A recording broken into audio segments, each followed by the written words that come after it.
All right, we'll go ahead and call this meeting to order of the North Middlesex Regional School District School Committee for Monday, February 7th, 2022.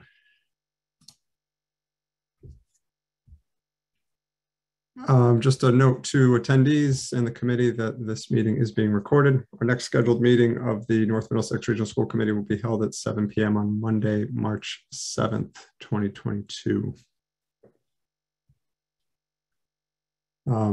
We have a hearing this evening that'll start at 7:05, which is for the FY22/23 budget. And then we're going to postpone the public hearing for the FY22/23 school choice. We'll do that at a subsequent meeting. So apologies to anybody who wished to speak to that this evening, but we will put that on a future agenda. All interested persons for the budget hearing will be given an opportunity to be heard for or against the whole or any part of the proposed budget. And then we'll have our normal school committee meeting, or the rest of our normal school committee meeting, following the budget hearing. Just because we do have a couple minutes before we can open the budget hearing, I will move to the consent agenda and take a motion to approve that, and we'll get some housekeeping out of the way if that's all right with folks. So moved. Second. Ooh. I don't know who the second was. You can give it to June. All right, I will. So Tom and June. All right, so this is for the consent agenda. Oh, actually, sorry, I did not do a roll call. So I will go back and do that. We don't have Dave. I don't see Jess. Yes. June. Here. Lisa. Yes. I don't see Mike or Susan. Randy. Yes. Tom. Yes. And I'm here. So back to the motion. Apologies for that. So this is to approve the consent agenda. Jess? Yes. June? Yes. Lisa? Yes. Randy? Yes. Tom? Yes. And I will vote yes. So that is unanimous.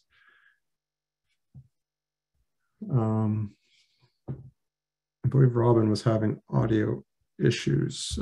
Superintendent, are you aware of any public communications requests this evening? There were none as of this afternoon. Okay.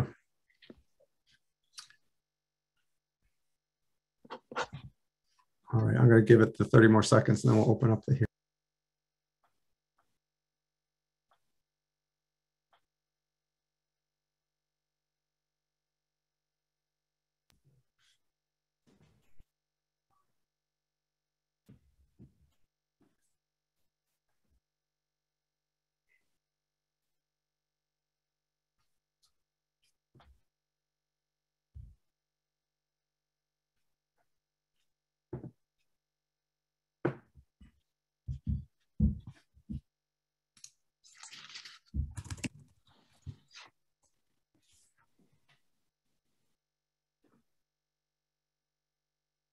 All right, I've got 7:05. So we'll go ahead and open the public hearing for the FY22/23 proposed budget.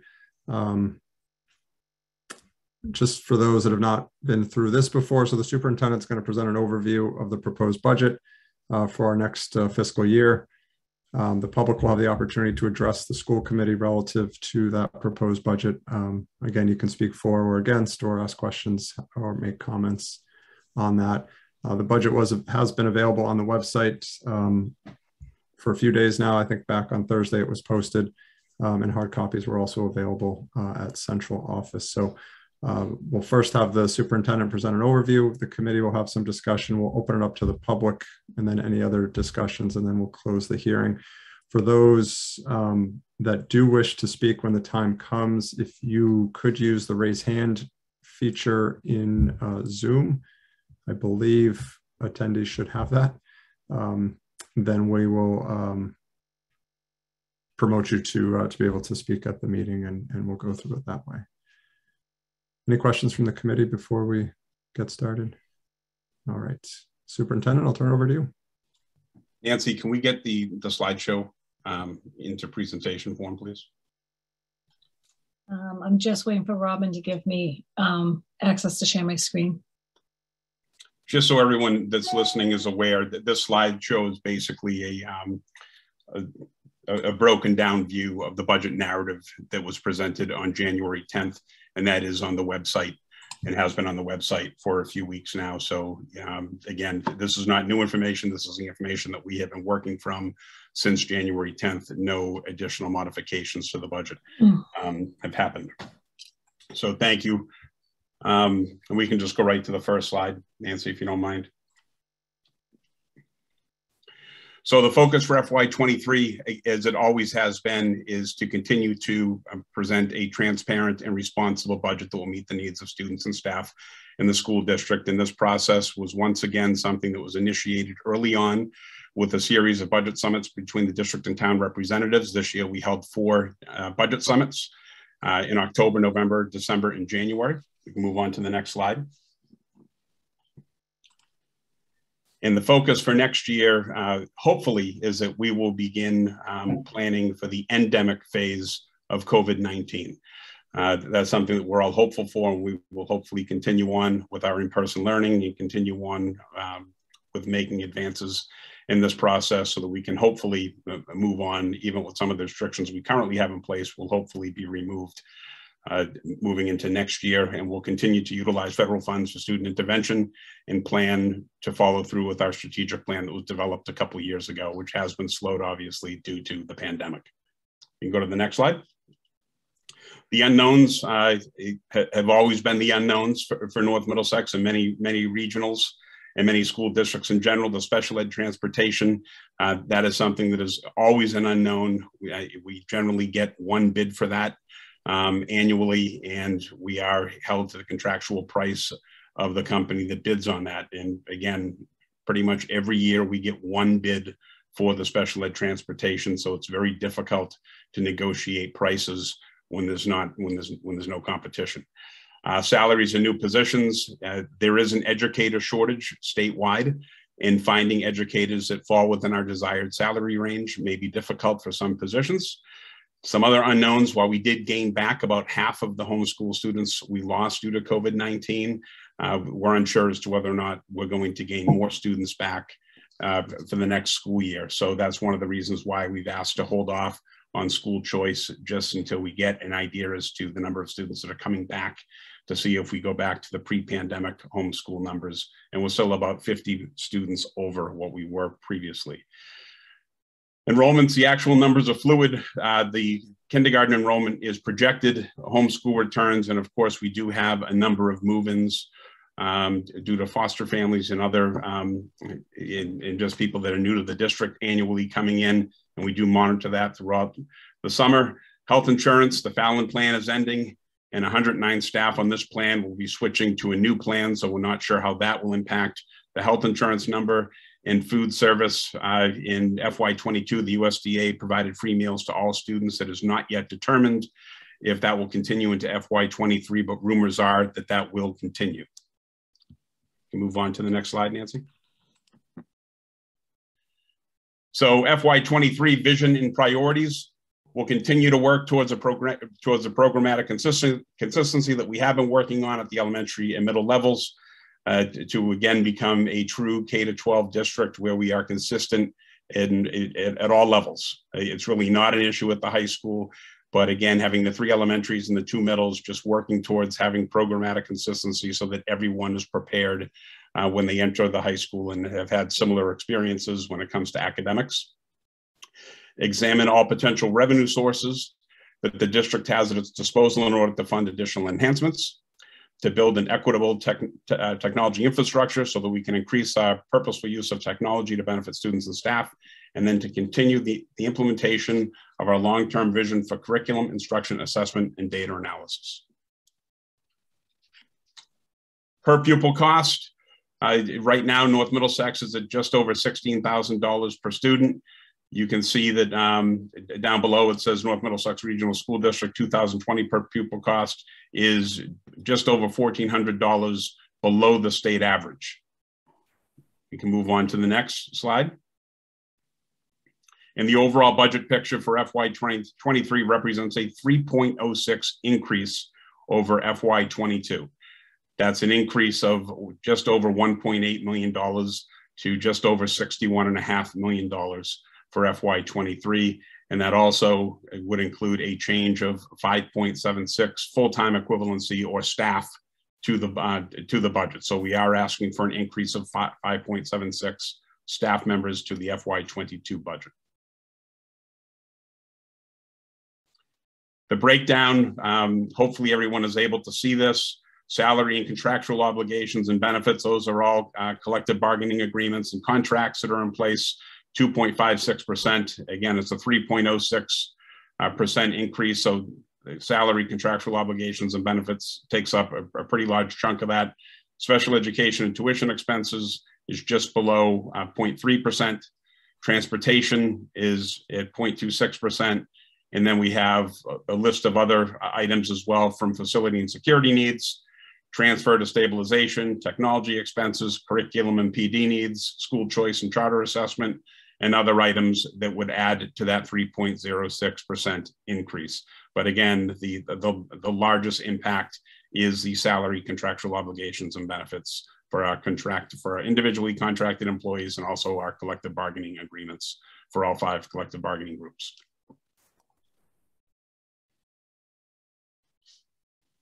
Historical projections. Nancy, do you want to take over here? Nancy Haynes. Can you hear me okay? Yes. Super. This is a tracking of the historical foundation enrollment, which is a little bit different than the actual students in the building at any given time, but is very close. And essentially this is from 2012 to 2023, what changes have occurred in the various towns and as a district as a whole. So you can see the overall reduction over time in enrollment in the district, and this is something that's happening across the state. We're not the only ones in that kind of in the situation of a reduced enrollment. One of the big changes for this year is that the town of Ashby had an increase in students. They went from 349 to 393, which is, as you can see in the historic for Ashby here, is pretty large jump for 1 year. We also each year submit our enrollment projections, or we submit our enrollment to NESDEC, and they do a projection for 10 years out. So you can see the FY 21 to 2031, rather level, although slight increase over time, but fairly level for the district as a whole. The district has a variety of funding sources. Just going over this from the top level, we get state aid, which is the Chapter 70 aid. We receive transportation aid, which is for any student greater than 1.5 miles, we're reimbursed. For regular ed students, we receive charter reimbursement, which is an offset for students that might be attending charter schools. And that's the total state aid calculation, which is for 23, we're projecting based on the governor's numbers that have come out, $21,839,290. So overall, a change of $235,000 in state aid and on the to the positive, or a 1% increase from state revenue. These are estimates that the governor's released. The Senate and the House will go through their reiterations, and those numbers could potentially change with various House and Senate. The only thing I didn't use the governor's numbers for was the Chapter 71 transportation, which was at, I believe the governor's numbers was 75% reimbursement. I'm actually putting in 85% reimbursement, which I think is, even though it's is higher than governor's numbers, I think we're likely to get that. So that's one of the differences here. The district gets revenue from Medicaid reimbursement, our excess and deficiency, which is similar to a free cash in the towns, which is we use to support the budget each year. We use school choice funding, which are funds that are available when students choice into our district. And we have investment income. And as you can see, when we used some one-time money last year for curriculum of $262,842, we take that out this year, and you can see the reduction in the source for district revenue. Next slide. The other component that helps fund the school budget is obviously the local contribution, and that's calculated using a couple of different factors, enrollment being a component of how they calculate the minimum local contribution. And that's the first section there. And as you can see, Ashby's minimum local contribution for next year is 8.53%. And that comes from a variety of sources. It comes from the calculation of property values, income, the municipal growth factor for the town, which means like they use some of the local receipts, such as building permits or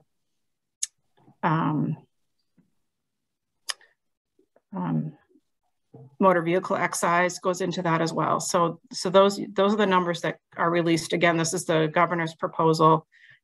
Those potentially could change, but and historically they don't change too much going forward. The amount above the minimum local is calculated based on enrollment only, and I'll talk a little bit more about that. And then that gives us the total operating assessment. Next slide.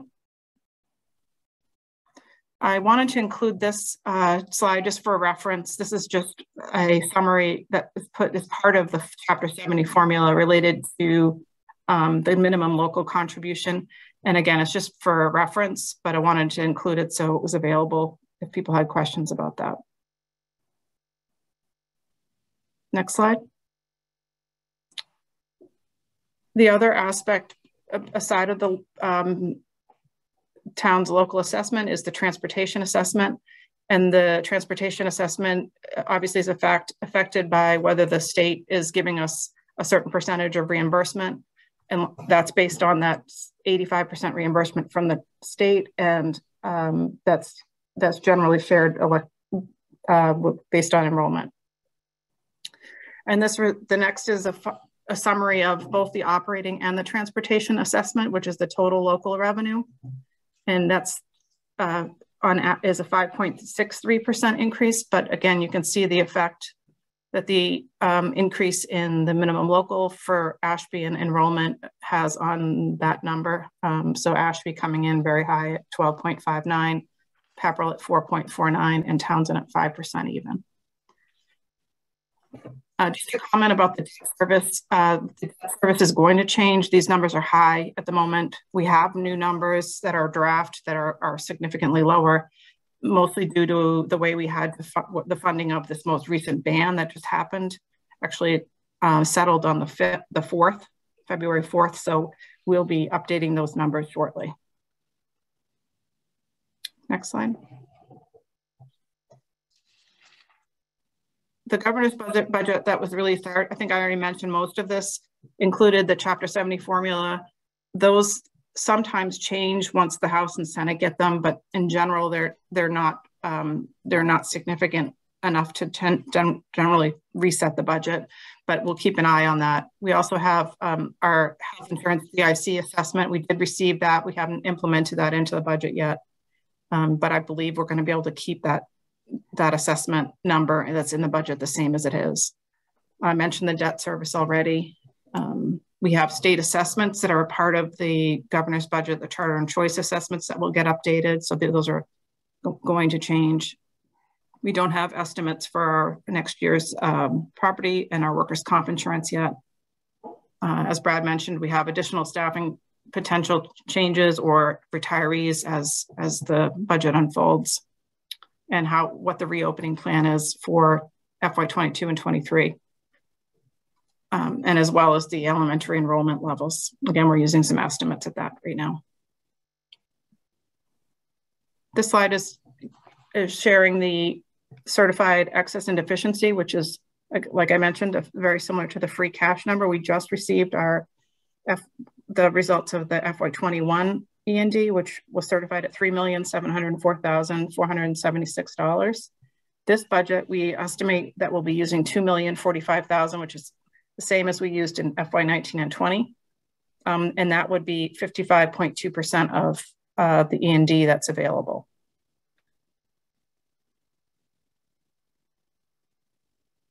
I'm going to just, if you can take a look at these, they're the projected enrollment for elementary. I'm not going to go through each one, but in general, they're good average class sizes across the board. Next slide. As projected middle school enrollments, average class sizes for Hawthornbrook and for Nissitissit.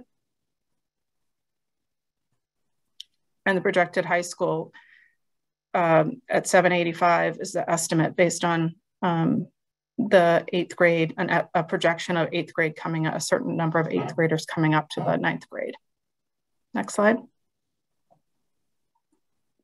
Overall, the budget summary is at 61.5 million, 3.06.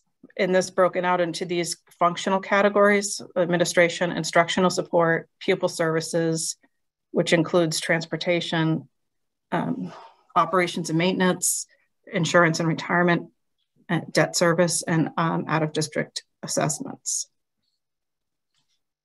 This budget has a transfer to other OPEB, which is other post-employment benefits, of 150,000 and 100,000 as a transfer to a stabilization fund, which we established last year at the annual town meetings. Next slide. This is just a visual breakout of how the budget is allocated. Instructional support being the biggest section, followed by the insurance and retirement programs. So 45% for instruction, 17% for insurance retirement. We have out-of-district schools, state and state assessments of 12%, operations and maintenance of 8% of our budget, pupil services, which includes transportation, of 8%, administration of 3%, and the other post-employment is less than a percentage. And then just the conclusion piece is, again, as with every year, we work to put forward the budget that we think is necessary for a strong educational program and agenda for the school district. Realize it's a challenging fiscal environment, and we will continue to look at our priorities and make adjustments if needed. At this point in time, our budget message has not changed. We feel we're very committed to this particular budget that we're presenting this evening in the 3.06% increase, but realize that there may be a need to make reductions. We're hoping that is not the case. As always, classroom teachers and class size are going to remain important for us, as is professional learning and program evaluations. Serving North Middlesex student within North Middlesex is our goal. We want what's best for our families and our schools. Equity does not mean equal. By that, I mean that there are some students that require more of our teachers and services in order to meet the needs of the students themselves and the rigorous standards that the state puts forth and the rigorous standards that NM puts forth. Quality early education programming is an integral part of the public school system. Obviously, we're going to remain committed to technology and providing a quality teaching and learning environment, and that it's necessary to have an agile central administration to serve a complex school population. And we can take questions at this time. Thank you, Superintendent. Thank you, Nancy. Any questions from the committee?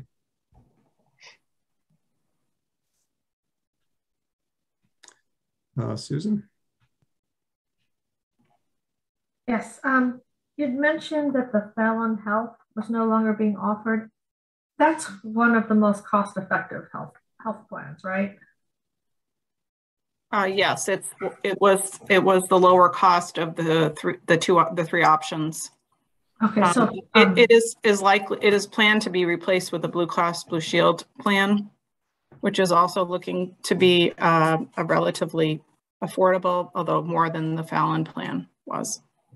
Okay, so if any of our employees on Fallon switch, it's going to cost them and the district a little bit more. Correct. Okay. And I think right now that the number that's in the budget is sufficient. That's just, I need to rework it and go through and spend a little more time on that. So maybe there'd be, some thought process on what scenario we use, but the employees would have the option to, during open enrollment, to shift to both either the new plan that's available, Blue Cross Blue Shield, or the Tufts or the Harvard Pilgrim option. Okay. And then for the population split, I saw that Ashby went up. What do you have the new, like Pepperell has this percent of the students, Townsend has this percent number? Yeah, it's on that slide, actually. If we want to back up to that slide. I missed it. Nancy, could we back up to the, maybe?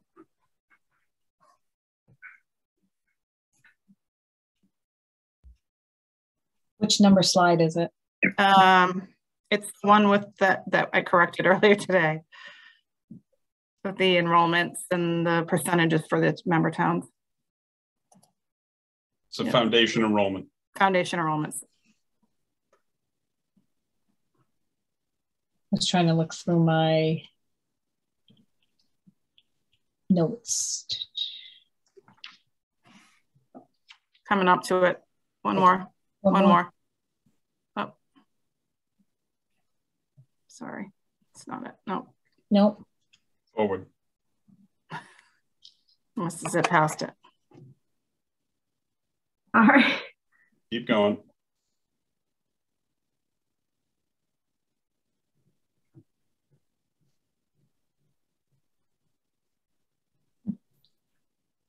I've hit all the slides. Oh. both backwards. Sorry, hold on 1 second. I'm looking at the slide myself on my hard copy. Well, the hard copies and the hidden slides are different. Oh, that's right. Do we leave it in? We had extra slides just in case.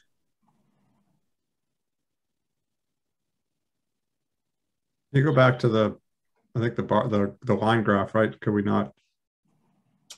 Like So yeah, I can just say what it is. Right It's Okay. for some reason it's not in there. I don't know where it is. Nancy, I have it if you want me to. The historical Yeah. enrollment, the foundation enrollment one. Is this it? No. No, the percentages I'm looking for. Just to answer Susan's question, Ashby makes up 12.82% for FY23, Pepperell Okay.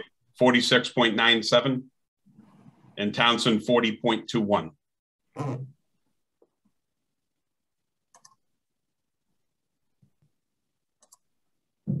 Okay. And the student numbers to go with that, Ashby's at 393, Pepperell's at 1440, and Townsend is at 1233.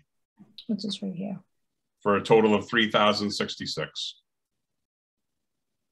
And the shift that we've talked about is that Ashby's overall percentage of the district is now 1.15% higher than it was last year. Pepperell's is lower, but keep in mind that, and Townsend is lower as well, but keep in mind that Pepperell is 50% of the district, and they gained 15 students and Ashby gained 44 students.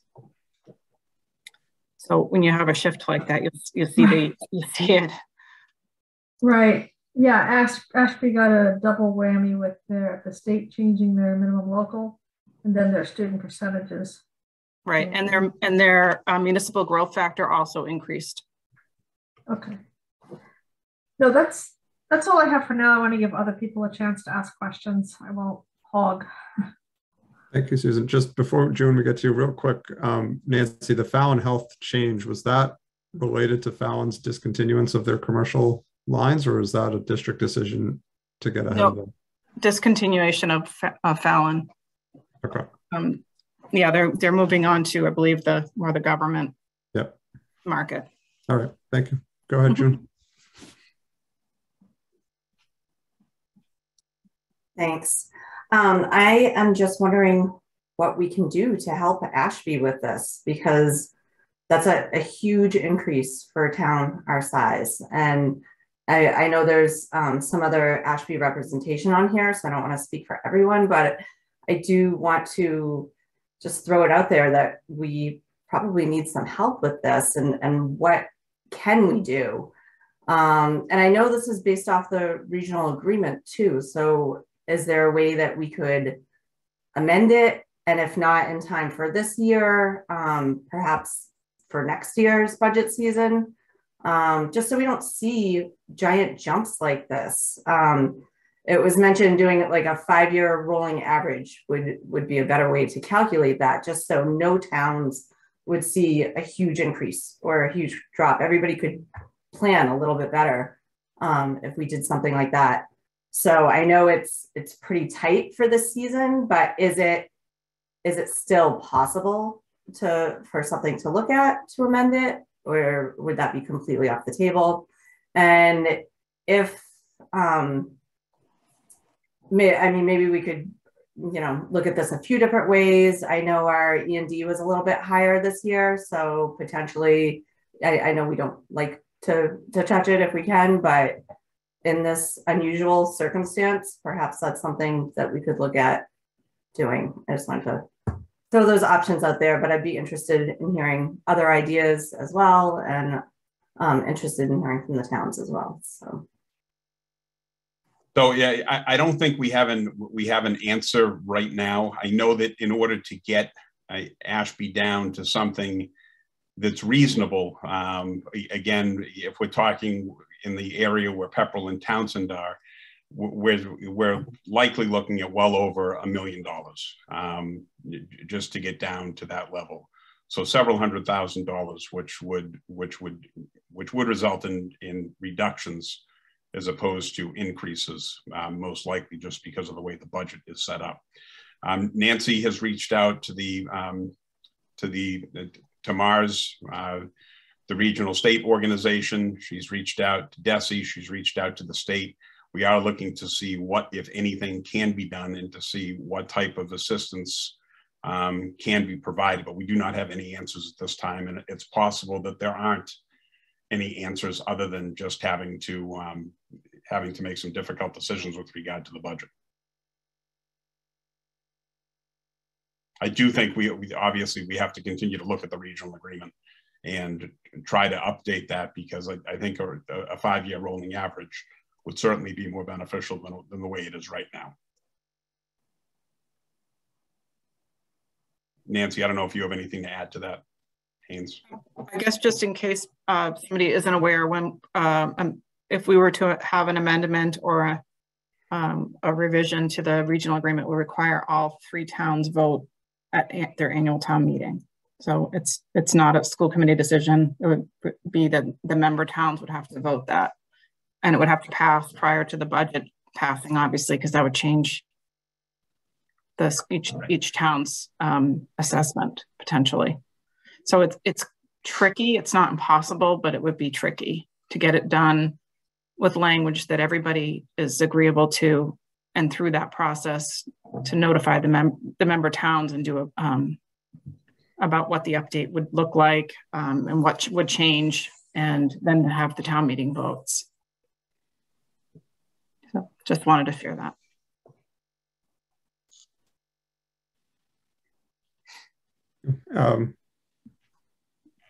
Susan? Obviously, before we even go down that road, we want to see how much a change like that really changes the outcomes this year. 5-year rolling average could, in this particular year, really not be beneficial at all. I mean, in theory, it would be, but we'd be curious to see even what that would look like. Because I've always been in favor of that idea, because it does smooth out the bumps for all towns. I'm just not sure it's possible this year because of the way the town meetings are set up and the budget adoption process in March by the school committee. Nancy, were you talking about in the future or this year? I was just talking in general what had to happen in order for us to get through that. Okay. No, so it would, like I said, it would have to be however we did it, whether it was this year or a future year. I know we started working on the regional agreement. I'm sure Randy's got her hand up for that. Go ahead, Randy. Yeah, it would be almost impossible to get it done for this year, not just because of the budget season and that process, but because we actually have to get any changes approved by the state before we bring them to the towns. There's a whole process the state needs us to go through and get approvals before we can even go to the town meetings.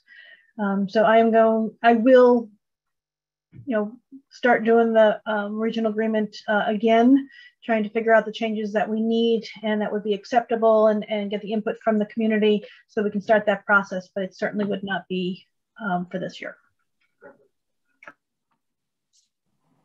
Thank you, Randy. I'd also just be concerned just because of the budget summits that I think we've set certain expectations already with the towns. I'd be concerned about their assessments drastically changing in the other direction.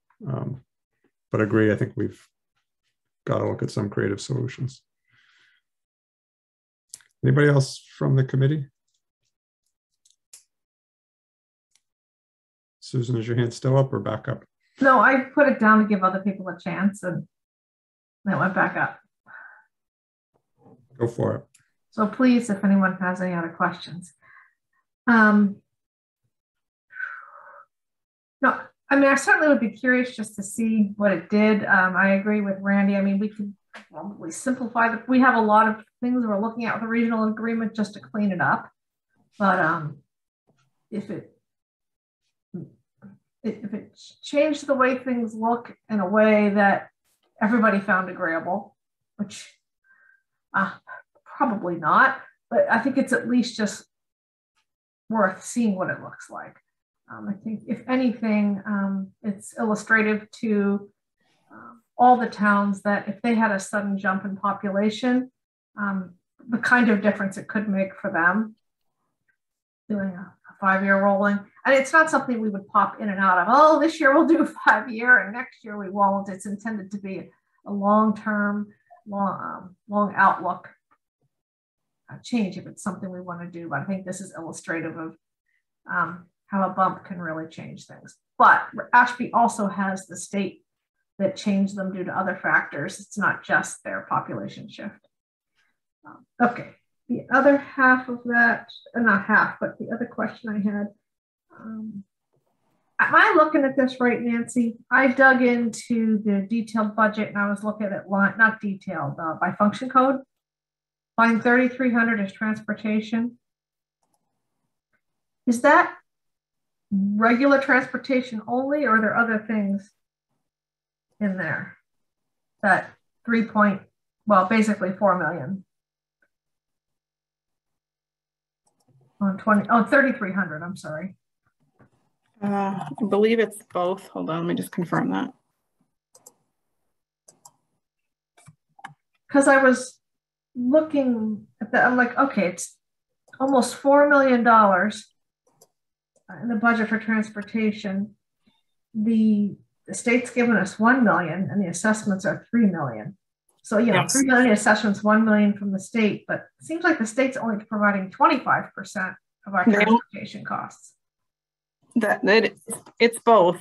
That includes the regular ed transportation and the special ed transportation. They reimburse the regular ed transportation greater than 1.5 miles only. So the number that you're seeing in that category of 3,300 includes $1 million, just over $1.8 million for regular transportation, and for special education transportation, we're estimating just over $2,125,000. Oh, so I know I've heard Brad's comments in the past that the state isn't including special education transportation, and what the numbers they're looking at for reimbursing us. And the big question is, why not? That's a big chunk that we're spending that I believe we should be reimbursed for. And So they did make a change to the special education calculation and allowed us to claim them, the cost of transportation. In there's a threshold. So it's the threshold, the amount over the threshold for transportation can be claimed, but typically, and it's students that hit that threshold. So they may or may not hit the threshold depending on what program they're in.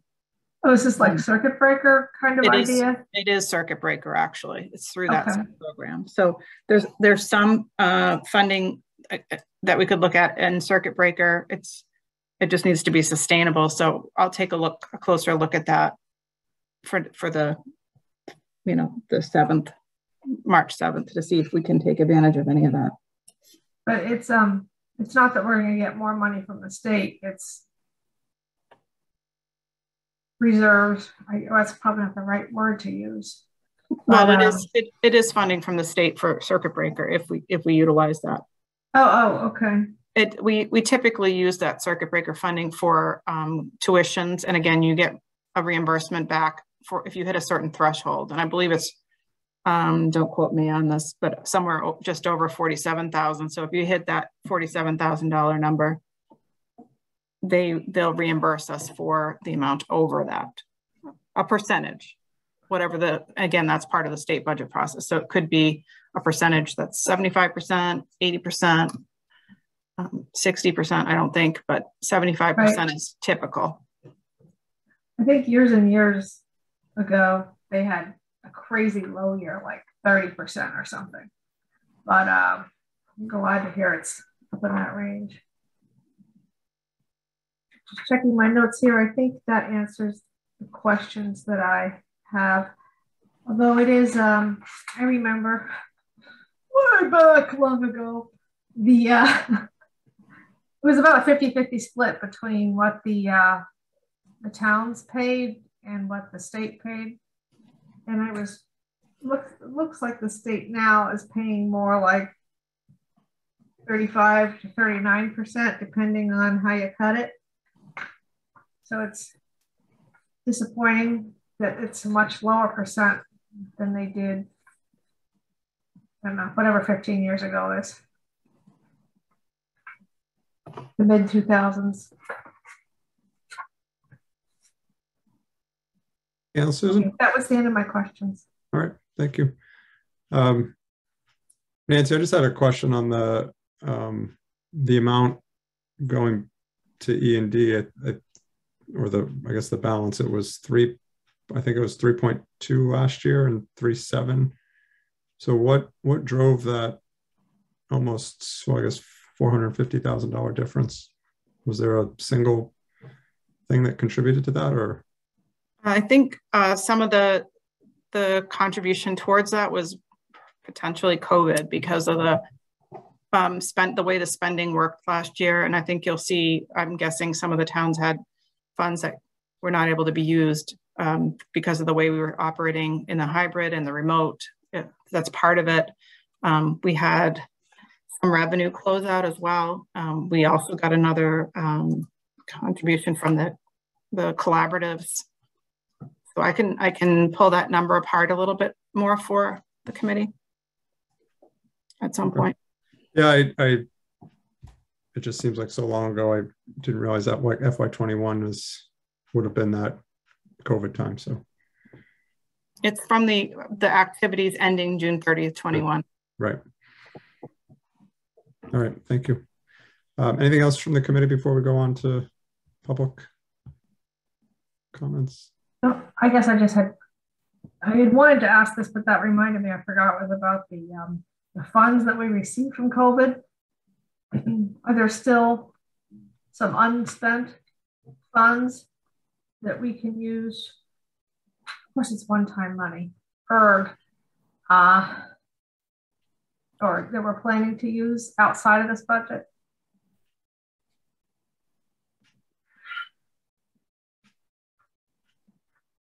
I think the caution and what we're going to need to look at is there anything in the budget that is considered a one-time expense? I know we talk about this each year. Last year we did do that. We utilized some school choice funding, some additional school choice funding to fund a curriculum program Again, one time in theory, but each year it seems we have a curriculum program. So it's one time-ish, I guess. And that's something we definitely will look at to see if there's anything that could be isolated that would make sense. If we only have to buy this once, maybe we could use some one-time funds for that. It's just that the danger of putting a significant amount of E&D in is there's several things. One, next year, we won't have that same significant E&D, and it'll be an increase for all 3 towns next year. It'll feel like an increase for all 3 towns because we'll have less revenue. It also is, again, the district doesn't have a lot of funding sources. We don't have, we're just starting a stabilization account right now. We don't have any other sort of buckets of money in the background that we use when we go to borrow money. They look at that and they say, how much reserves do you have? And you want to make sure that is healthy so that when you do go out to borrow, you get good rates, which we just got a good rate for the short-term borrowing. We just did get a great rate.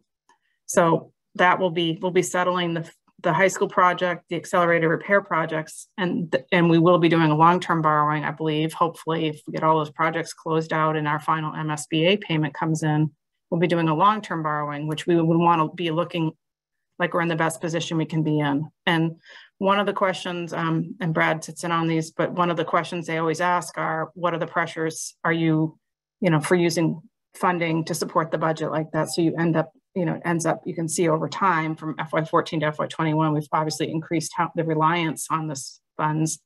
We're closing out more funding because our budget's bigger, budget management wise, but it gets relying on this one-time source. And it's just something to be concerned with. You have to keep an eye on it, that's all.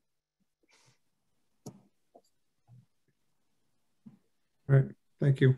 So we'll open it up to comments, questions from the public. Again, please use the raise hand feature on Zoom, and we'll need you to state your full name and address. And if you're a member of a town committee or board, if you could let us know that as well.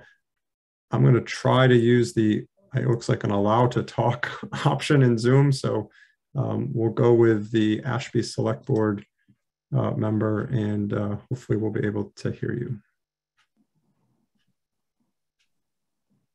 Hi, good evening. This is Mike Bustle. Hey, Mike. I'm actually the interim town manager. Sorry, I signed in on a different sign-in. No worries. But just want a couple of views from Ashby. It's very important. As we talk about this budget, we're talking about a 3.06 increase on a $60 million budget. We talk about a 2.5% increase on our budget for $8 million. So there's already a dramatic deficit when you're creating your budget versus even any community in the district creating their budget that they're, we look at 2.5 as being, a goal to strive to. And coming in at 3.06 really is a concern. Like you folks, we have contractual obligations with our folks. We have some minimum budgeting. We have folks that are under contracts. We have, just like everybody has. So we have the same difficulties that you're seeing. So I would ask everybody that, is a part of this budget committee, pay attention to that. 3% of 60 million is massive compared to 2.5% what towns receive from pick a town, even your biggest town of Pepperell. Not even close to $60 million in revenue. So just a point out. We talk about picking up 44 students. It's a little over 1% of the whole district. 1%, I would think that in any business, you can grow 1% without having major growing pains. How do you spread that across the district to absorb that? You probably have at least 0.5% a year, so you really picked up a little over 0.5 to 0.75%. So what I'm trying to point out is the dramatic increase that Ashby has seen for 1 year. That yes, we do have extra students. We're actually finally starting to grow a little as a community, which is great. We've kind of been a little sleepy town for many years, and just with whether it's houses that are being sold or the new homes that are being built.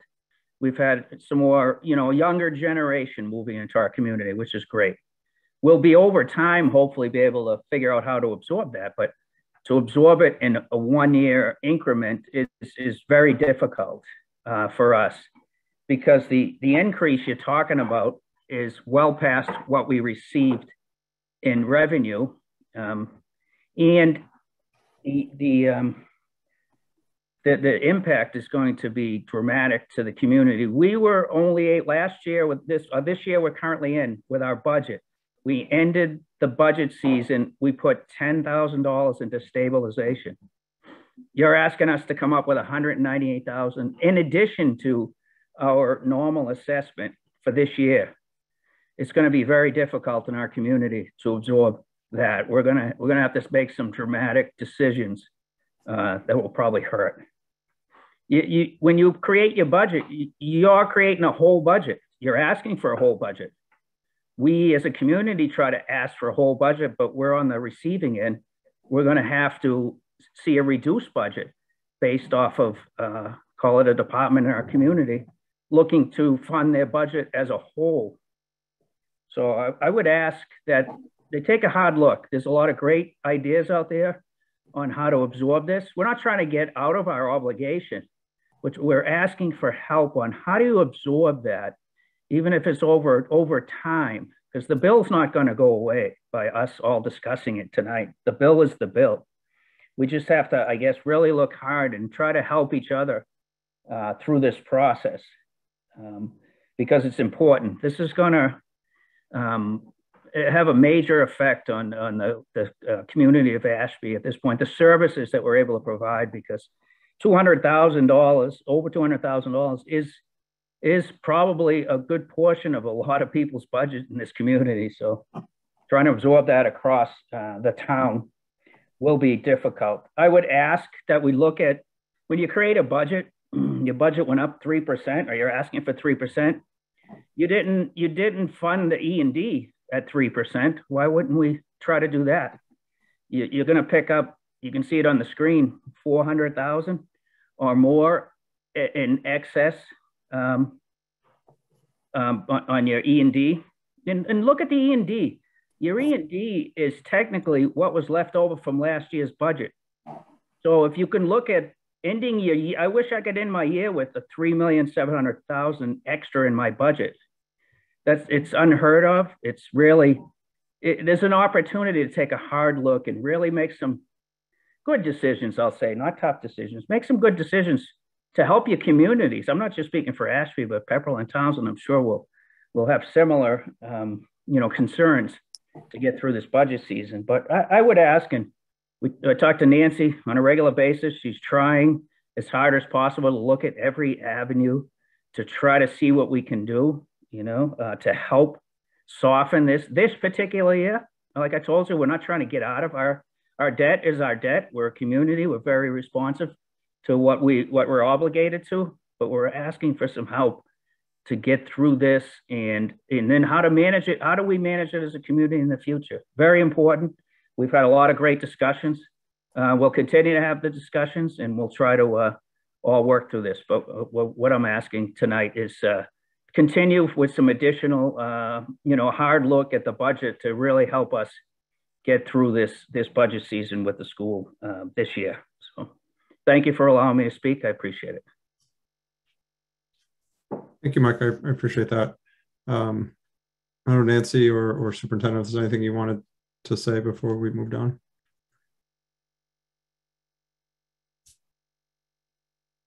I'll take that as a no. Just so obviously we're going to continue to look at the budget and do what we can. I'm just not sure how we can get the number down this year to a manageable number. Susan, do you have a question or comment?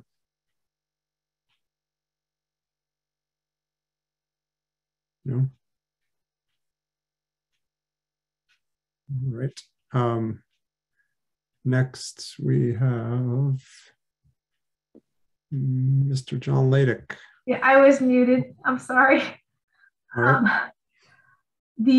I just wanted to make sure, is it Mark from Ashby, that we were looking at the same numbers? Because what I'm seeing is that Ashby's increase. If you look at the operating assessment plus the transportation assessment is over $450,000 higher than last year. Is that the number you're talking about, or were you talking about a different number? No, it should be that number. Okay. So Yeah. I thought I heard you say something about 200,000, and I just wanted to make sure I was following you. Okay. No, Okay. you're correct. The 450. Okay. Thank you. Great. Thanks, Susan. And thanks again, Mike. John? Hi, John Leddick, 16 John Street, Pepperell. I'm on the Pepperell Finance Committee. I think there's a number of areas you could maybe look at. I'm not quite sure why you have to add 5.76 full-time equivalents to the budget. I also looked at the function chart you put out, the budget by function. There's a number of areas there that are well over 5%. And I think some of those deserve a close look. For instance, the principal's office is over $100,000 up. Teacher specialists is 11% increase. Paraprofessionals is a 9.8% increase. Outside professional development is a 239% increase. It's not a lot in terms of dollars, but it's about $75,000 that could be split between the towns as a savings. There's a couple of others.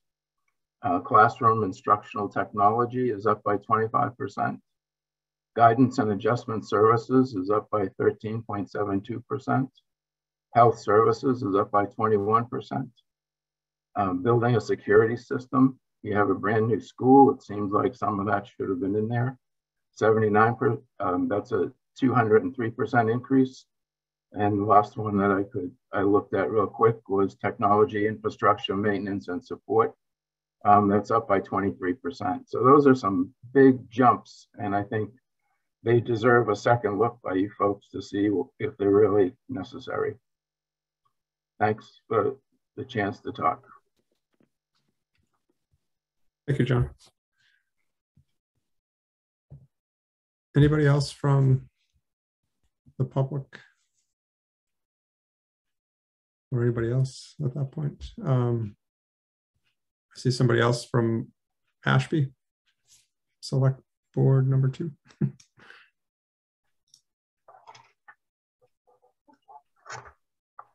How you doing this evening? My name is David Nato. I'm on the Board of Selectmen for the town of Ashby. And I just want to say first, thank you for what all you guys do, and ladies.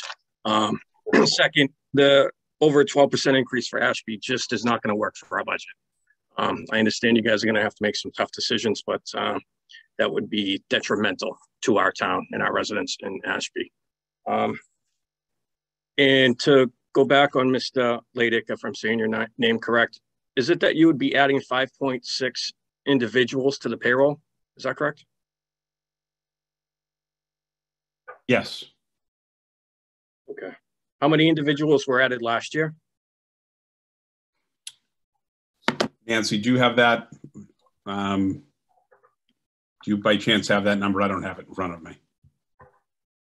Brad, that's okay. That's okay, Nancy. Just to give you what we would be looking at, you would be looking at adding 5.6, but with a budget increase of over 12%, we would probably look at decreasing our staff in town, which would also be detrimental to the town. So I would just like, just careful consideration. And when looking at these numbers again, I hope. And thank you for your time. Thank you. Thank you, David. I appreciate it.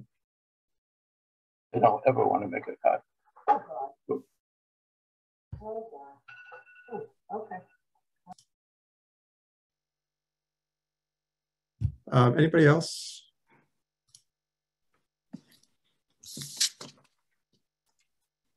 Committee, public administration, or otherwise?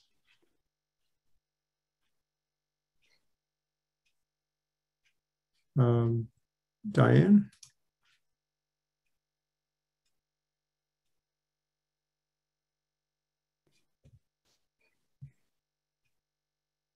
Diane, you should be able to unmute yourself.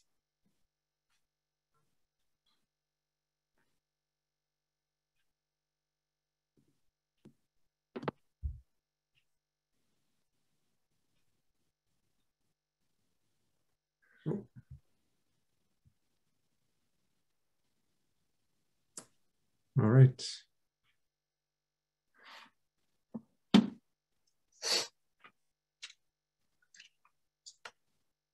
Last chance. Any comments from anybody?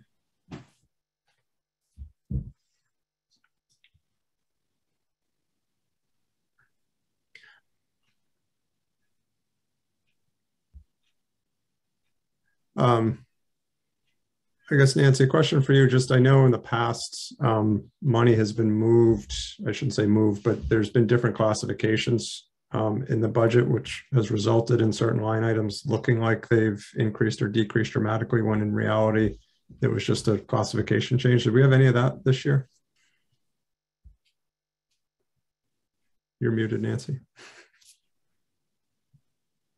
Sorry about that. No worries. We'll get this one of these days.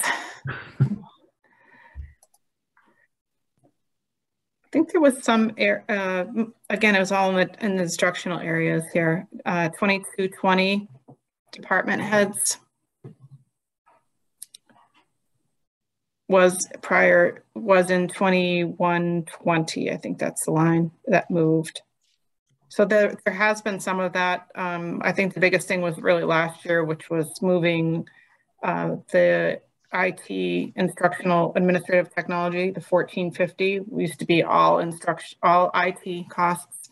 That moved to a lot of that moved down to 4,400. So I think I'll look at that a little more. Those are the ones that come to mind right off the top of my head.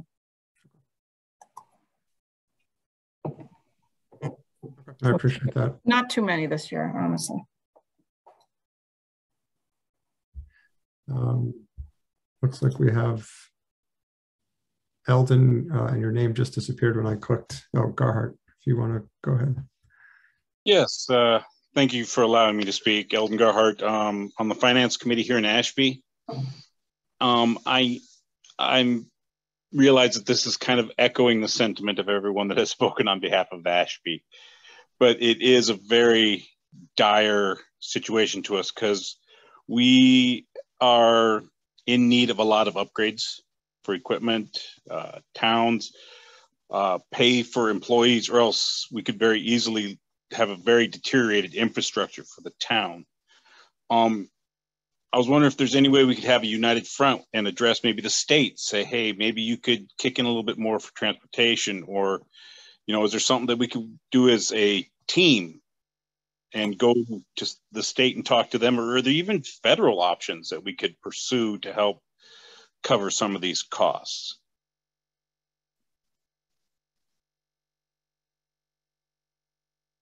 Superintendent, do you want to speak to that? I know we've tried a united front on the transportation piece prior and had mixed results. Sure. So yeah, we have tried to address this at the state level with the transportation piece previously, and we have not been successful. The regional transportation component does impact the district and all of you as taxpayers pretty significantly. And unfortunately, one of the reasons it's not moving forward to follow through on the original promise of fully funding regional transportation is that there are many in the state legislature that feel as though regional school districts should be paying full freight for transportation, just like a comprehensive school district. So again, it is different. Nancy has certainly reached out. We are trying to find out if there is anything that can be done, because honestly, just to put a number to it, right now, to get Ashby down to a 9% assessment would, for all intents and purposes, be a $1 million cut to the budget proposal. And to get Ashby down to a 5.5% assessment would be a $2 million reduction to the proposed budget. So there are certain aspects of the budget that we cannot control. And things that you know, it's just beyond our control, whether it be some contracts, whether it be health insurance, transportation, both regular and special education transportation. So that would entail significant cuts across the board. We are hopeful that there's another way that, you know, possibly, you know, it's something we're committed to do. We are committed to continue to work with the state to find out, is there something that can be done to avoid this type of a jump for a small town?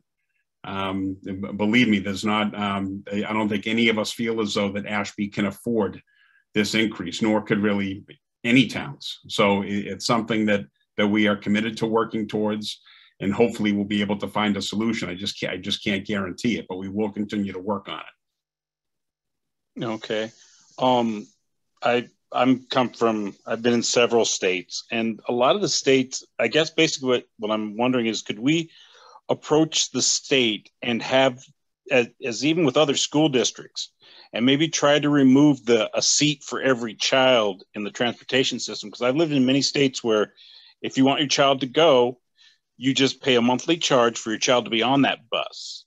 Because, you know, you go by the school and, you know, the parking lots are full of cars. And when you're teenagers, you drive to school. So I think the problem is paying for a lot of empty seats is what I think the issue is. And if we could either increase the routes that a single bus takes or something along those lines, I think that would help. And I don't know if we would be able to work with other school districts to kind of come with the state and say, hey, look, we as education system in the state would like this to be changed to at least, you know, it's a drop in the bucket, but it's a pretty big drop if we could get something along those lines where the people that use pay for type aspect.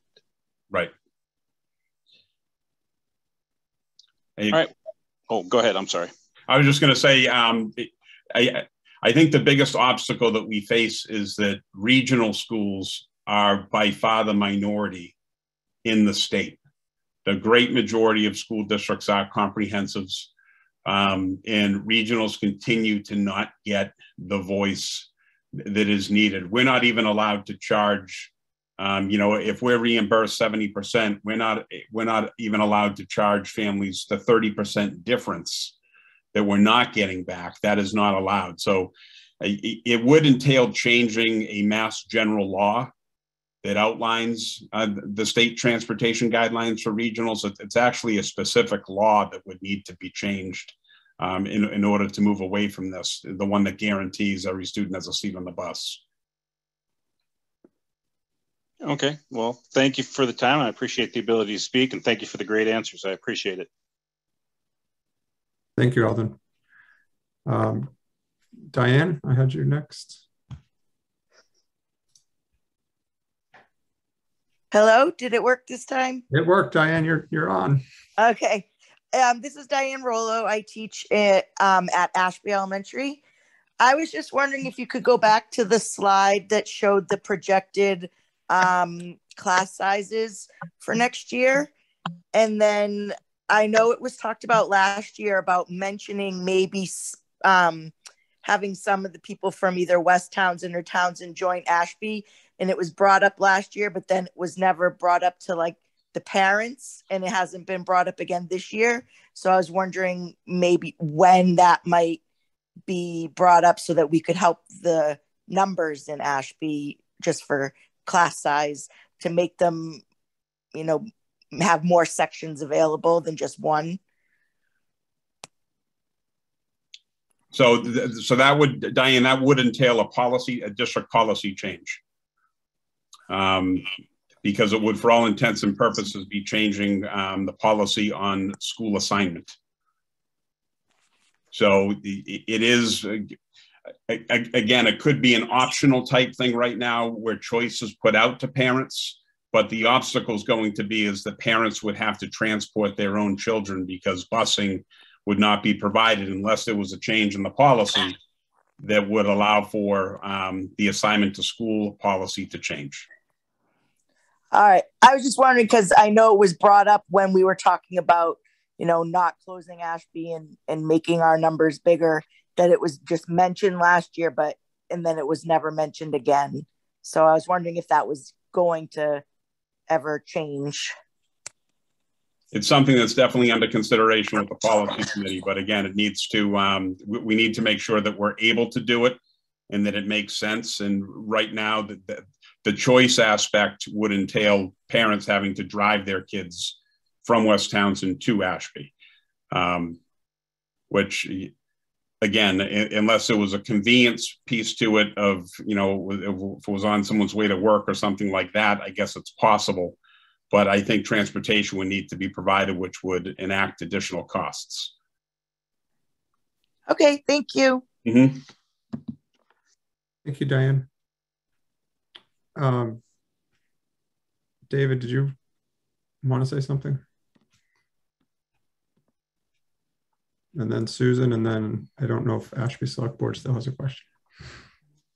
Sorry, I wanted to get back to, is it Elgin? I'm sorry. I want to make sure I get that name correct. Eldon?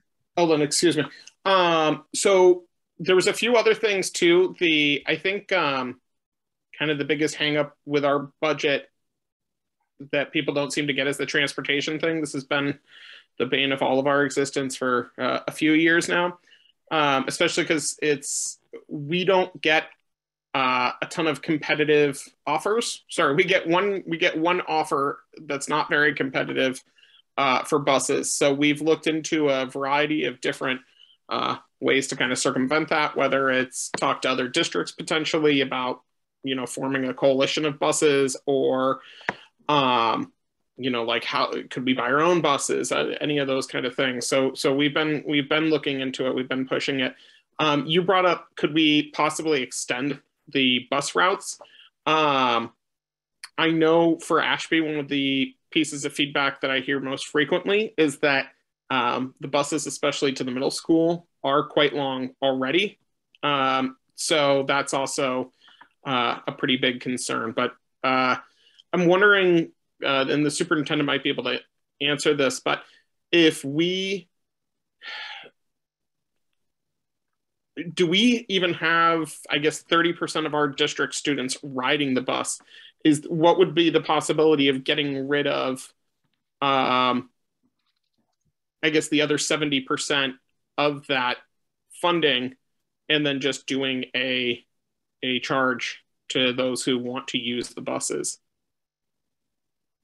So again, that would be a change to the general law right now. We have to ensure a seat to every student as a regional school district, provided that at any point in time, even though a family may elect not to take the bus, if they're entitled by law to change their mind, and we have to have a seat for them on that bus. Yes, no, I understand that, but is that just with regards to us getting the 70% compensation? Or if we got like 0% compensation from the state, would we have to then provide a seat to everybody on the bus? You want to say refuse it? We don't have the option to do that unless the law changes. Okay, thank you. Mm-hmm. So we can't refuse the money and do what we want? No. I still question. I mean, I guess we could refuse the money, but we can't do what we want. So then we'd be losing the money and not having any benefit. I still question the interpretation of providing a seat to every student. And if we ran, I mean, just for the sake of argument, half of the buses we ran today to make their capacity on the bus more full and have different routes, obviously. And then additional families wanted to use the bus, we would still have the ability to offer them seats. We just wouldn't be able to offer seats immediately if 100% of the students overnight. So I don't know if that's again, a possibility where we have the ability to offer seats to every student, and maybe you end up doing a second run if, again, in the off chance 100% of students elected to take the bus one day. But I don't know if you have to offer a seat to students simultaneously. So it's my understanding, I met with Representative Harrington last year. I've had meetings with the state auditor and the solicitor general, both of whom have made it quite clear that the current governor does not have an appetite for entertaining any changes to regional transportation. The other piece would be is that if any changes are made, in talking with legal counsel as well, we have to make sure that we have a seat immediately for anyone that wants a seat. And that would also enact potential problems with not having enough drivers and not having enough buses. Because if the buses aren't being used, they're going to turn them in and cancel the leases on them. And if we do cut buses, if we cut down to what we really needed based on capacity, we would have significantly longer bus rides for most of our students, especially in Ashby and Townsend. The bus rides would be very, very long at the middle and high school level. And again, there's no savings. At the high school level, we actually need less buses, but we don't save any money by cutting buses at the high school level, because all bus drivers are paid a full day's wage, or else they wouldn't have bus drivers to drive the buses. So I guess what I'm saying is that we need more buses realistically for the elementary level. And even though we may need less at the high school because there are student drivers, those drivers are still getting paid. They're still getting paid a full day's salary. Otherwise, the D-Bus would not be able to employ them. And they already have a help shortage as it is. So we're basically paying for a full bus, a driver every day. And there's also no difference between a large bus and a small bus in price. It's the same price in the contract. And like Mr. Carney mentioned, we only get one bid a year.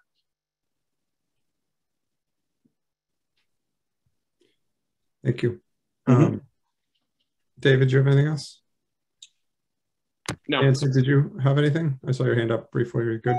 No, I was just going to reiterate what Superintendent Morgan said about having to run for elementary buses and the number of students. Perfect. Thank you. Susan? I just had a question for Brad and Nancy Haynes. I'm being stalked by my cat here. I'm sorry. Have you, through any of your statewide professional organizations, ever heard of a town successfully appealing their minimum local contribution to the state? I'm wondering if Ashby can appeal to the state and say, no, spread this out over time at least. If there's ever been any towns, or if you could check with your organizations to see if there's ever been any towns that have successfully appealed the number they were assigned, or at least were successful in getting it more dragged out over time. Or you could look into that perhaps. We can look into it. I have not heard of anything. Nancy, have you? No, I haven't. One of the things they did offer was if there was any subgroup or group from Ashby or whatnot that wanted to walk through any of those numbers, they would be available to assist for answering questions and going through that process. So if that was of interest, I could look into that, and maybe we could find a time and a group that wanted to walk through those details. But my understanding is it's the formulas applied to all towns in the state very similarly. So the only thing, like I said, that could potentially change is through the state budget process. Sometimes they look at how close a town is to their target share, and that number gets adjusted or changes through the process. So there's hope potentially that maybe those numbers could potentially change, but what often happens is that happens after we have to set our budget. So it's not helpful, but and last year, I think our budget, the state budget, didn't get settled until sometime close to after July. So right, it's a challenge. If we knew what those numbers were now, then we could say, oh yes, we would have a savings coming, or something that the House is looking at or the Senate's looking at. But right now, I haven't heard of anything. I do have an association meeting tomorrow where the state's going to do a presentation on the budget and the state budget process, and hopefully maybe there'll be some news there. Okay, thank you, Nancy. And perhaps the select board or the town administrator in Ashby could, if you also have like a statewide professional organization, could check into that, or your local state representation, press on them. Because certainly an 8.5% hike to your minimum local is challenging. Thank you, Susan. Yeah, can't change how many students you had on October 1st last year. That's pretty sad. All All right, I see, I don't know if it's Mike or David. I've got one of the Ashby Select Board accounts with their hand up. Hi, it's Mike again, sorry. Hey, Mike, no worries. Yeah. Well, thank you, Susan, for that advice, and we will be reaching out to any folks from the state that can help us with this particular situation. But I'd like to ask Nancy Haynes or whomever can explain, if you can go to the slide for debt services. We have an increase of 60,000 and 2 other communities have decreases. Some is equal to that. I just want to understand how that calculation comes to be. So the debt service is getting reset, that it's not updated. It needs to be re-updated based on this borrowing that just happened, and it's actually going to go down significantly. So those numbers don't go by those numbers, I guess that's the short answer. But the way that the debt service is calculated for the regional agreement is it's based on who's in the building, the enrollment October 1st for that school. So each school is looked at. Classic example, Hawthornbrook's looked at how many students are Ashby, how many students are Townsend, how many students are Pepperell, and then that is how the debt service is allocated. I think that's probably the simplest, but the new numbers will be coming out shortly. I have them. They are still a draft. I'm hoping that we'll have a final by the time the school committee takes their vote for March 7th, but I do have a draft which I can share with the member towns. Okay, well, that's encouraging news on that front.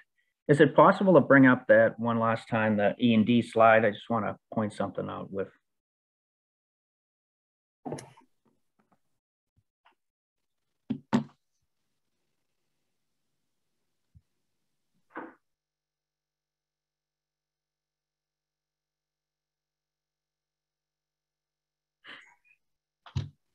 Okay, thank you. Just if everybody takes a look at, like I asked with the budget committee, be very cognizant of this when you're dealing with numbers, especially the numbers that you folks deal with. It's a large number. So 1% of $60 million is a lot of money. So you can consistently, if you look at your budget for the last 1, 2, 3, 4, 5 years, you've consistently been $3 million over. When you create your budget, it's like creating this particular budget. You can almost say next year, we're going to be $3 million, E&D based off of, there's a lot of that goes in it. I get it. You don't have some bills that came in. You don't have some costs that were anticipated. But when you're looking at that, there's a number that you could probably comfortably look at and say, we can tighten up on this because it's about 5% of your budget that you're carrying as E&D on a whole budget. So Brad, you talked about $1 million would make a huge difference in Ashby. You'd still come out with $2.7 million in E&D next year. If you take a hard look at this year's budget and are able to reduce it by numbers like that. So I just want to point something out. That's a trend that's consistent and it really should be looked at. You can run it a little tighter than be an excess of 5% overall based off of a $60 million budget. We're not talking a small budget here. So I just wanted to point it out because it's important when you're looking at every single opportunity to help the budget and help communities within your budget. So thank you. I appreciate it. Thank you, Mike. All right. Susan, do you have something new or you all set? All new.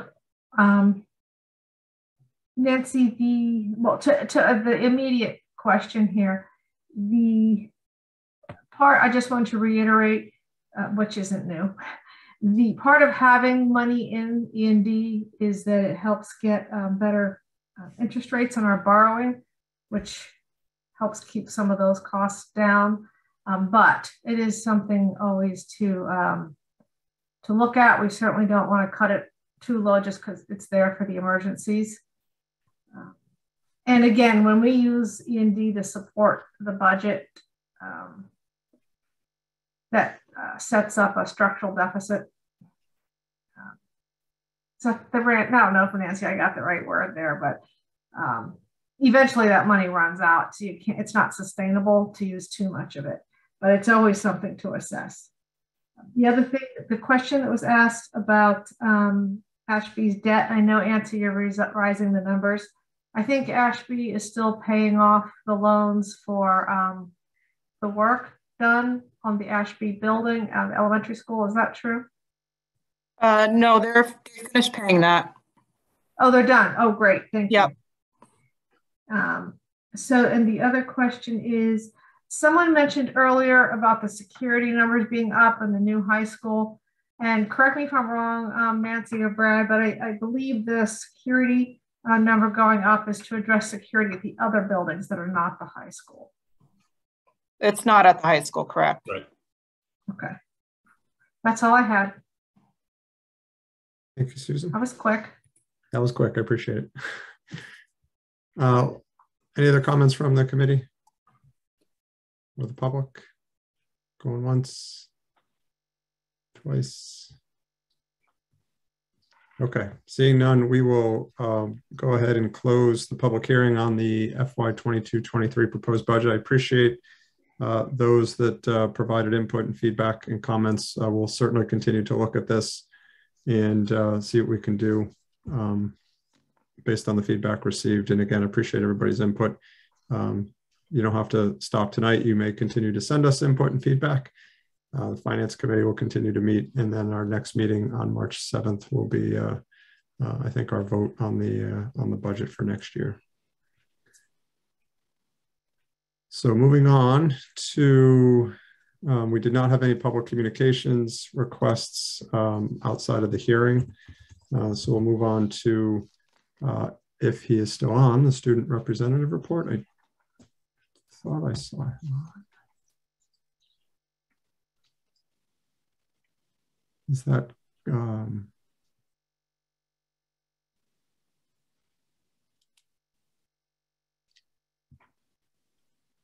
maybe he's not on. Brad or Robin, do you see our student representative on? I might be missing. Yeah, okay. I do not. So we'll go on to your report then, Superintendent Morgan. Okay, I do not have a report. I just have some items under new business. All right. So we'll move on to new business. 2021-22 school calendar. Okay, I just wanted to ask the committee to vote to make a slight adjustment to this year's school calendar to move kindergarten screening from Tuesday, Wednesday, April 26th and 27th to Monday, Tuesday, April 25th and April 26th. So it's just sliding it from Tuesday, Wednesday to Monday, Tuesday at the request of the elementary school principals. Does that change the, are those like half days or? There's no school for kindergarten. Oh, okay. So it doesn't, so we're just instead doesn't of change anything. It just changes the days, that's all. Yep, okay.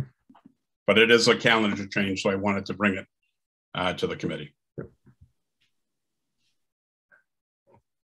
All right, I'll take a questions or a motion, Susan. I really like that all the things that were added to the calendar with the school start time and stop time, and I appreciate that. I don't know if that is also part of what we're approving, or we're just approving shifting the. All you're doing is shifting the two dates. Okay. So moved. Second. Dave and Lisa, any other questions, comments on the calendar?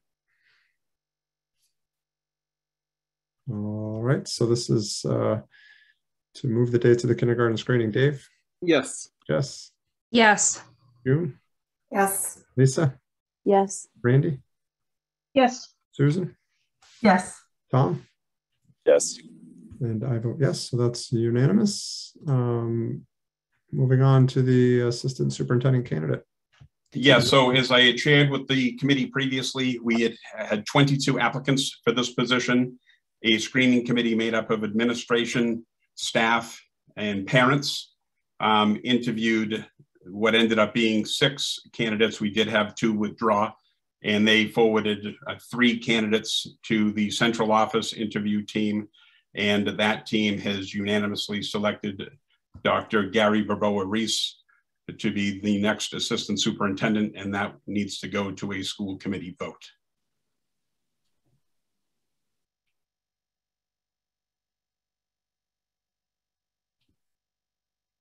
All right. Any questions, comments, or a motion?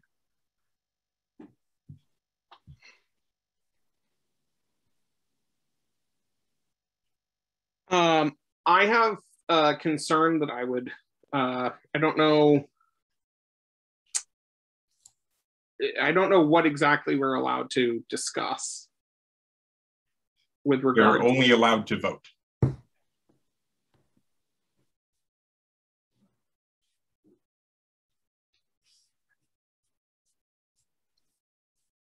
The options are in public session, in open session to vote, and executive session, it would be to discuss the parameters of the contract.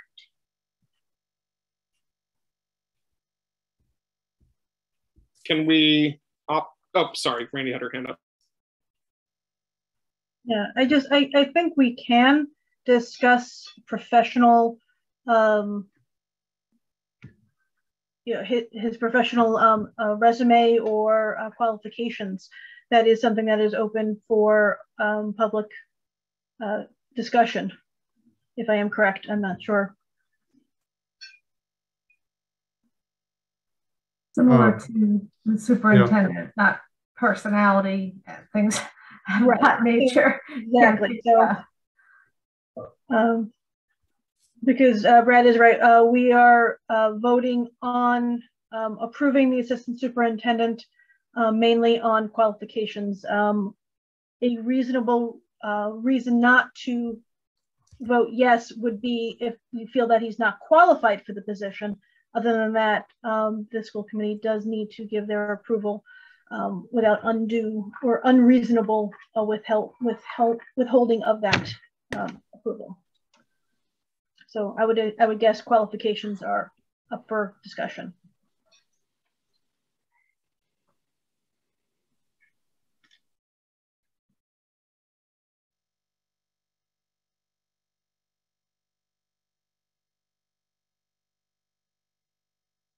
David, did you have something, or was your hand still up from before? You're muted. Sorry. Are we voting on the negotiation, or are we voting on how much money we are willing to offer? What is it exactly? So the process is that the superintendent makes a recommendation on a candidate, and this body needs to, as Randy explained, vote to approve that recommendation. Separate from that, this body also sets the salary of that position. And that is separate. That is not an open session discussion. So that is a separate matter from approving the candidate. And if Dave wanted to discuss the salary, it would be outside, then you would need to make a motion to do that, put it on the agenda for executive session. I Correct. don't think it would qualify for this meeting. It would be at a future meeting. Yes, it would be at a future meeting.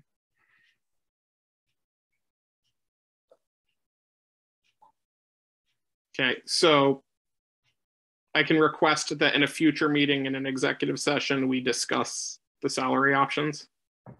Well, we have to approve it anyway. So okay. We would want to discuss that, I would assume, in an executive session before voting to approve that. I guess,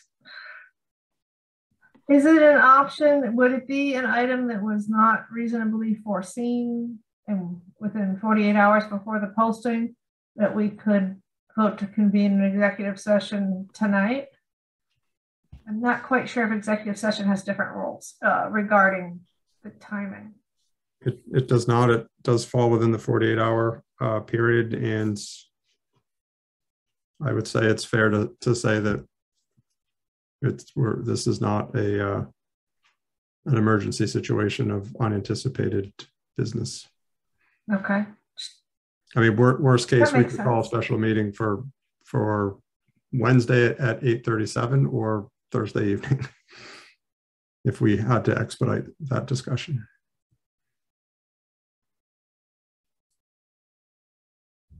And I'm getting the nod from Jessica, so I'm assuming that's accurate information.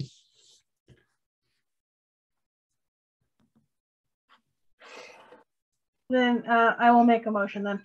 I will move that the school committee approve Gary, hopefully I'm pronouncing his right name properly, Burboa Reese for the assistant superintendent position. I'll second.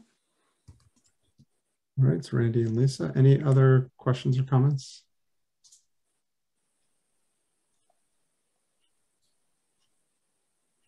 All right. So going down the line, Dave? Yes. Jess?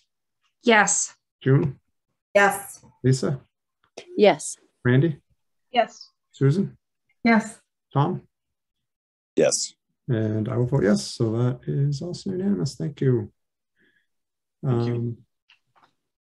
Subcommittee reports or superintendent, do you have anything else? I do not. Thank you. Okay. You're, Lisa, anything on accelerator repair? No. Anything on finance? We will just continue going forward and working on the budget. Sounds good. Tom, I assume everything's happy in negotiation and personnel land? Don't jinx that. Yeah, we're good. Sorry. I'll do my best not to. Did you say that we're working on a negotiation or just? No, I just asked if Let's keep it that way. Was good in that area. Got it. Randy, I'll turn it over to you for a bunch of policies.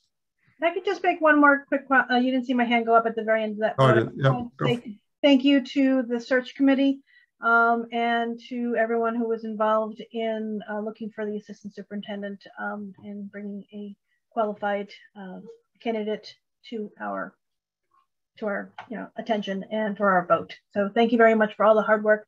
I know the search committees can be time consuming, so thank you for your time. For policy, so we have 7 policies that we have up for, these are all for a second reading, so these are all for adoption. The only thing I had not followed up with, and I apologize, was the IKF graduation requirements as far as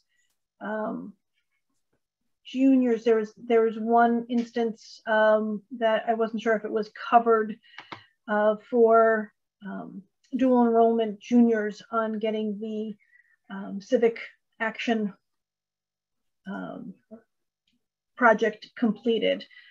I think the high school the last time had said that it does not need to be within a class. So if it's required, I think that we're covered that they can still get that done and have all the graduation requirements. I'm gonna say, Susan, have you heard anything? I don't mean to put you on the spot. So, all right.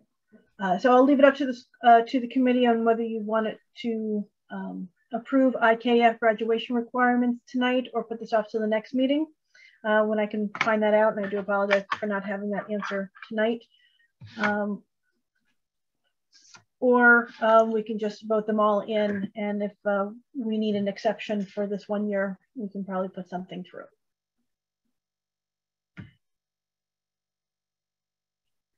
So I guess I'll make a motion for that one separately. So I make a motion to approve IKF graduation requirements for adoption as presented. Nancy, I had a question. Milligan. Hold on, we've got an open motion. Is there a second? I'll second. Thank you, Lisa. Sorry. No worries. Do you have a question on that policy, Susan? I just had a question about the civic project. Is that a state requirement, right? It is, and we're working on language for the program of studies. I was just trying to remember where the requirement came from. I thought maybe it was from the state. Okay. Mm-hmm. Thank you. Any other questions on IKF? Oh, The other half of that is, do you know when that requirement started? Which school year? So it started before the year before COVID, but with COVID, it was pushed off because of everything that school districts were going through. So we have been reporting out for the students that had been provided some of the civics action projects. It's part of our state reporting through SIMS. So is the current school year the first year it was required? I couldn't keep track of COVID versus. So it went into effect in 2019-20, but it wasn't fully enacted with needing 100% participation. And then we went into COVID for 2021.